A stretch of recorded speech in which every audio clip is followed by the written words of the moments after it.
Hello students, ये Indian economy का 13वां part है और आपको बता दें कि इकोनॉमी काफ़ी कॉन्सेप्चुअल सब्जेक्ट है, कंटेम्प्रेरी भी है, करेंट से भी रिलेटेड रहता है।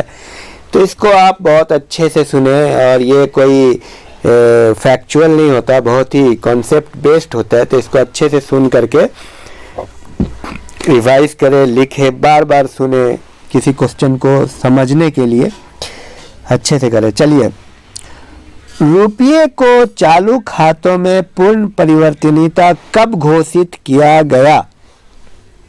ऑप्शन देता हूं, 19 अगस्त 1990 को या 19 अगस्त 1994 को।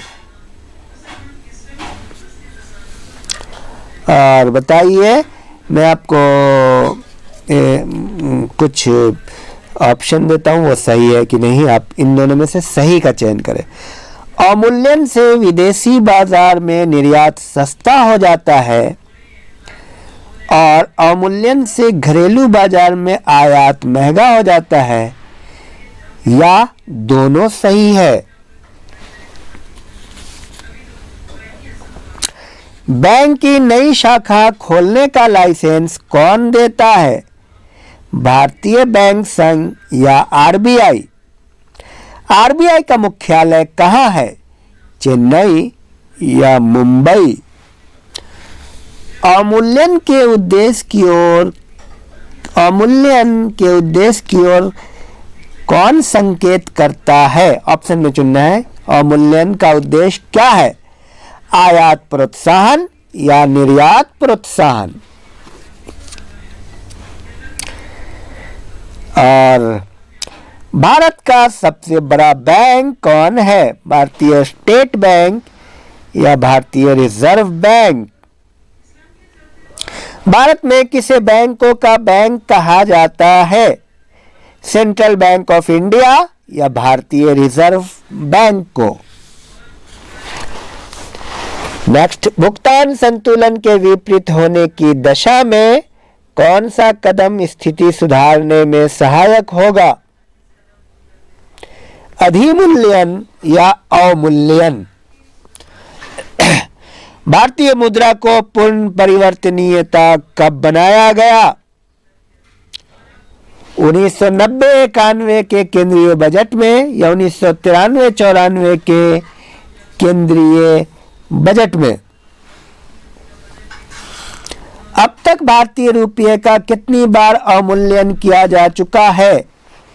1 बार या 3 बार? रुपये को चालू खातों में पूर्ण परिवर्तनीयता कब घोषित किया गया? 19 अगस्त 1993 या 19 अगस्त 1994? भारतीय रुपये का सर्वप्रथम किस वर्ष अवमूल्यन किया गया? 1991 या 1949? भारतीय रुपये का अंतिम बार अवमूल्यन कब किया गया? 1949 या 1991?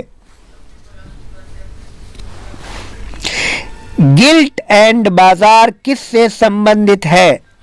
गिल्ट एज्ड बाजार किससे संबंधित होता है?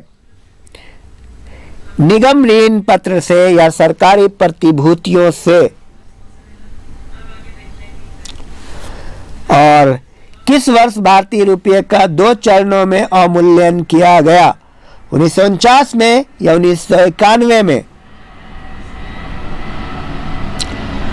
और नेक्स्ट पॉइंट है, वर्तमान में भारत में रुपये की पूर्ण परिवर्तनीयता लागू है भुगतान संतुलन के पूंजी खाते पर या चालू खाते पर?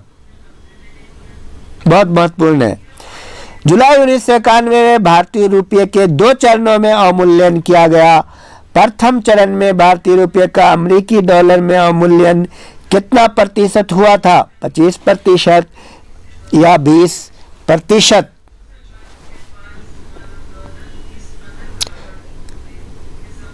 बैंक की नई शाखाएं खोलने का लाइसेंस कौन देता है?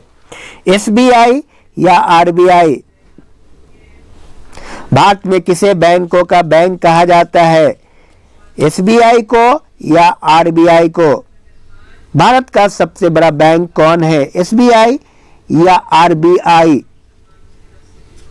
तो ये रहा कुल मिलाकर के बहुत महत्वपूर्ण तत्वों का संकलन, और आपसे उम्मीद है आप इसको बहुत अच्छे से, इसमें करना ये है कि आप इसको अच्छे से सुने, एक एक बिंदु को और लिखें।